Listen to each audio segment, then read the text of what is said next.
যোগ হল প্রাচীন ভারতে উদ্ভূত এক বিশেষ ধরনের শারীরিক মানসিক ব্যায়াম এবং আধ্যাত্মিক অনুশীলন। যোগ অর্থে যুক্ত করা।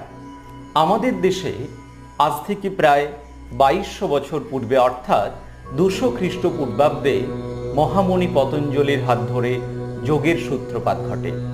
তিনি যোগসূত্র নামে একটি বই লিখেছিলেন। পরবর্তীকালে চারবাক, সুশ্রুত, ধন্বন্তরী এদের হাত ধরে কালক্রমে যোগের প্রচার এবং প্রসার ঘটে।